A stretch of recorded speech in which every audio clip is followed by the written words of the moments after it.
Yo, what's up, YouTube? This is day 6 of 365 days of writing a short story and reciting it until I become a better storyteller, writer, artist. All right, so now this story is called Each One. In the late 1950s, in the late 1950s, 13-year-old Diamond Ann Ruff surveyed her new environment.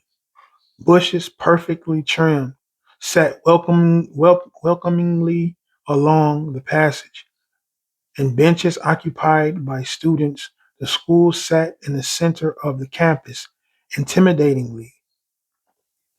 The people seemed to shrink the closer they got to the entrance of the building.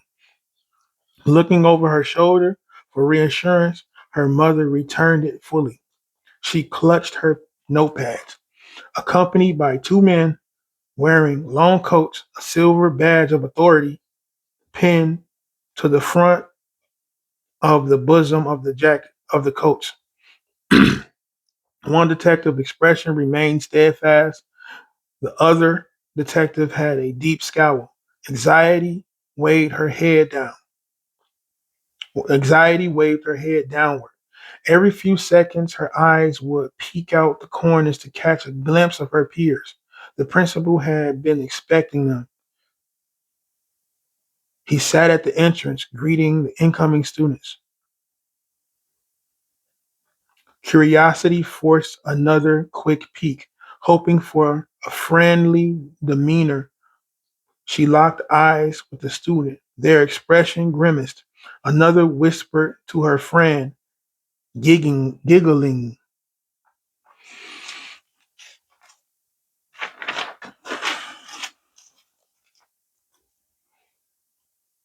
She refocused her oglings toward the ground.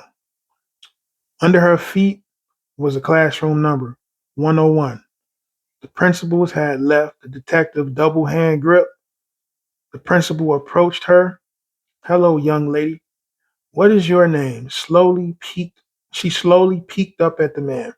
My name is Diamond and Ruff, sir. He leaned backwards. Welcome to Robert C. Cave. I am Principal Jones. Turning towards the two men of authority, Detective Scott and Detective Frankfurter, I can take it from here. They nodded in approval and proceeded back to their vehicles. She could see her mother waving and blowing kisses from over yonder. Soon after, students began to line up behind her. The gawking commenced. It's hard to tell what they were thinking, snickering, but the snickering was aimed at her. Other students just stared out of curiosity. To avoid them and their glares, she walked towards the back of the line.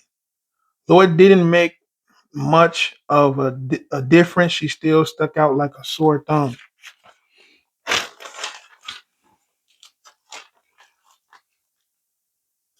Her dress didn't ask for this permission. Soft at the shoulders, the fabric was deep indigo. Hints of thread, rust gold thread, geometry stitched low along the bottom. If anything, it only made her more of a spectacle. With an smile, inviting smile appeared at the head of the stairs. From her unique turquoise dress, complementing the rest of her style, the collar raised. The most awe-inducing spectacle was her hair. She leaned forward, walked straight ahead, enter enter classroom 101, pick a desk. They marched in single line, one by one. She scanned the line. A sudden ting ran up her spine. She was struck speechless at the sight of Diamond. At that moment, Diamond snapped out of her trance, looking to the left of her and looking to the right of her. Her classmates were entering the building. She tailed behind them. The classrooms in the 1950s were a lot smaller, so it took no time for the room to be filled with laughter and horseplay. Poking her head, poking her head around the heavy oak classroom door, she scanned for a seat. Next to her teacher's desk was the only remaining desk left. She jogged to her desk, avoiding eye contact. Moments later, the teacher entered the room. Chalk rapidly scratched at the blackboard. Miss Quinn, all right, welcome to your history class. Softly looking at Diamond, we will learn a lot about history to better navigate life. If you ever feel lost at some point, feel free to ask me for help. Her measured walk led to a bookshelf. Here's where you'll find textbooks in a single file line. Come grab your book, no pushing. Patiently wait your turn. Diamond quickly measured her steps towards the shelf. Hours later, hours later, school had finally come to an end. The students poured out of the front entrance.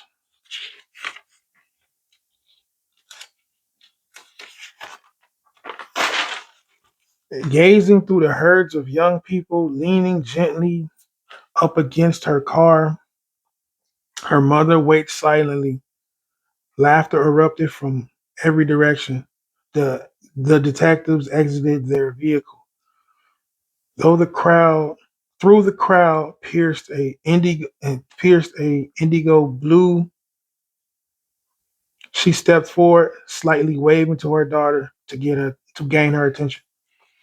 Diamond picked up the pace, clutching her new textbooks. How was your day, sweetie? She grimaced embarrassingly. Mom, stop. It was fine. Detective Scott actually cracked a smile, half a smile, through his rock like scowl. It's all right. No one's first day of high school is great. His attention tracked back towards her mother. All right, Mrs. Ruff, if you need our assistance again, you know where to find us. Have a great rest of your day. He extended his hand and she met it with her own thank you. Clack. The passenger door flung open. Diamond flopped in Mrs. Ruff. Diamond flopped in Mrs. Ruff, followed short after as they pulled away.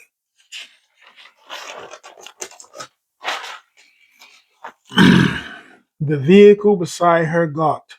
At every other stoplight, they're always staring, she said. Mrs. Ruff was used to it, but she was concerned for her daughters. Ignore them. It's because they're staring because you're so pretty. Much later, they arrived home. Oh, I like my teacher, Mrs. Quinn. She's really nice and she has a nice she has nice hair and she had a nice dress on. Mrs. Ruff felt reassurance. Let's go. Okay, now let's say hi to your father so I can get dinner started. The next day, recess was a jungle, but some parts of the campus were more calmer. Diamond sat in a, on a secluded bench, drawing in her notebook. A sudden whispering noise. Her notebook crashed to the ground. Hey, watch where you're aiming. A football rolled back towards the direction it had come. Chubby hands grabbed the ball. Don't have a cow, Diamond. And what kind of name is that anyway? They snickered. She snatched up her things and headed towards the entrance. Mrs. Quinn watched from the classroom window.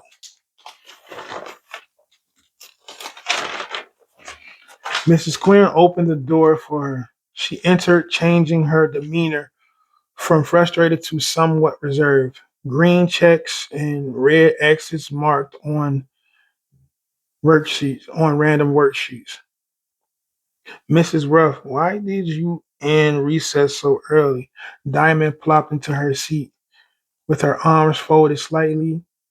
She laid her head on the table because she laid her head on the table because dumb old Albert knocked all my things to the ground. Why are they always picking with me? Mrs. Quinn sat on top of the desk elegantly with her legs crossed. Oh, is that right? Now I've watched Albert stare at you since the day you got here. He's just keen on you, that's all. Her face winced. Huh? Sliding softly off the desk. He likes you. Her face convulsed. Ew. And I noticed the girls touching your hair. Don't let anyone touch your hair. That ain't your mama. That ain't your mama. You hear me? You ain't no pet. You hear me? She never heard a teacher speak in this tone. She never thought a teacher could speak in that tone. She kind of reminded her of her mother. Yes, ma'am. She looked away for a few moments and then back up again. Bright eyed, she whispered, but Mrs. Quinn, you a white woman. Why are you talking like that? Mrs. Quinn howled. Oh, no, child. I'm what you call white passing. Don't tell anyone I told you that. They might cut my pay. Ding, ding, ding. Recess had come to an end. Mrs. Quinn walked to the door. Okay, I'll let their parents know. Thanks for sharing. The halls filled with energy and commotion. After school, Diamond stood waiting for her parents to arrive. A vehicle pulled up. Her parents were always ecstatic to pick her up. Clack, the back door opened. Her father turned towards her. Hey, you seem very bubbly. All she could do was smile. Guess what, Mama? Miss Quinn said she white passing. Her parents looked at each other and laughed uncontrollably. Well, she fooled them.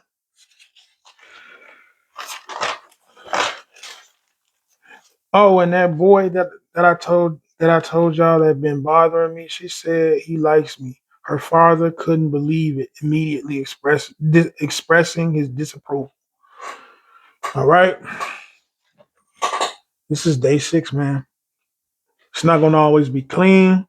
It's not gonna always be pretty, but the point is to get better. That's the point in life, to always get better, no matter what people say, no matter what people think. You do it for you so you can improve and unlock more parts of your brain so you can just create your reality, man.